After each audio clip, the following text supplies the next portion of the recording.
Hello, I'm going to give this video a very brief introduction, basically to explain a few things. This is the audio recording of the Jeremy Shada Roundtable. Roundtables are a press thing that are done. It's basically just, if you've seen like press conferences and things like that, it's kind of like that. I only managed to go to one, and that was the Jeremy Shada one. There were a few issues with the schedules going round, mainly because there was a big palaver on the Friday over people dropping out, people changing days.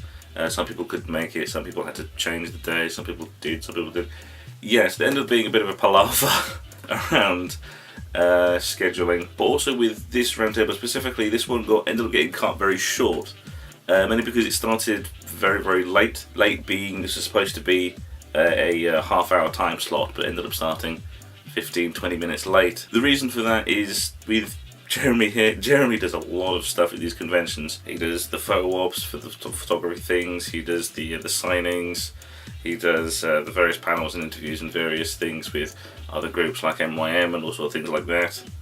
But then he's also playing with his band Make Out Monday, and that was part of the reason we ended up bouncing out pretty quickly and why there's a rather abrupt end to the roundtable itself, because he had to shoot off to, it was another panel or to play with his band or something like that. He had to shoot off for another engagement. So here is the audio for the Jeremy Shada roundtable. Enjoy.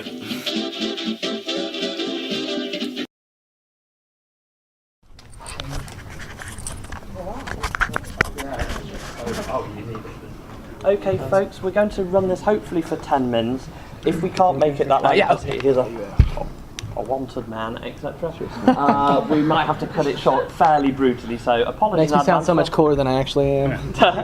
Okay, so So, looking around, Jeremy, like everyone here is seeing Adventure Time, and like, what do you think this appeal to such a broad audience is that you have in the show? With Adventure Time, I think the thing that, there's so many things that go into why it's, such a broad appeal, but for me, I think the art style, it's very colorful and very vibrant. You just get drawn into the world. You want to go see every little bit of this amazing, magical world. And then the characters are just so, even though they're like kind of crazy and they do all these crazy things, ultimately they're all very relatable in a very real way. And they're going through things in a way that, anybody would. Even though they're going through things like fighting dragons and stuff or going to these mystical lands, they're still very real people. And they're very relatable, and I think that's what people like about it the most. Is they can really see themselves in a lot of these characters. Finn is kind of like the little boy in all of us. The boy and his dog who just loves going on adventures. It's kind of an idealized version of what we all want to be in a lot of ways.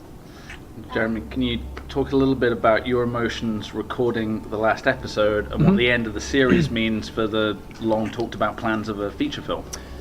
Yeah, going into the last episode of anything is always kind of a surreal thing, especially with Adventure Time, because I recorded it for 8 years from like 12 to 20, so I really grew up on the show. And so it's bittersweet always, because you grow to love the cast members that you're with and seeing them on a weekly basis and working with those people.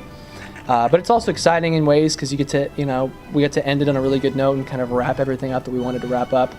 I think people are going to really love the ending of it. And then you also have the opportunity of doing new projects and getting to do new things and try out different stuff. And as far as the feature goes, I don't really know where that all is at. I don't want to say something because I don't know. It's still up in the air. I think in some way, shape, or form they'll probably continue Adventure Time in one way or another. I don't know what form that will take. I think it's very possible though eventually. Yeah, I'd love it.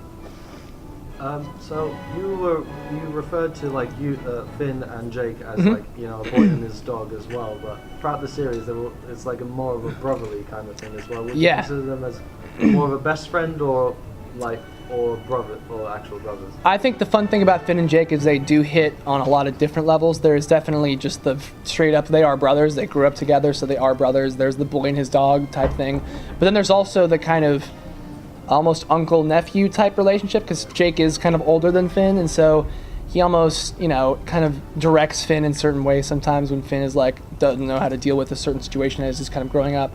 But then at the same time, Finn is kind of there to bring Jake back to reality sometimes when Jake is being like kind of funny and doggish and then selfish or whatever else. And so they kind of balance each other out really well. That's why I think their relationship works, is because they love each other and they're great friends, but the weaknesses they both have, the other one kind of has the opposite strengths. And so they bounce off each other very well. What is your favorite part of the cartoon? What is my favorite part of the cartoon? There's a lot of favorite parts. It's hard.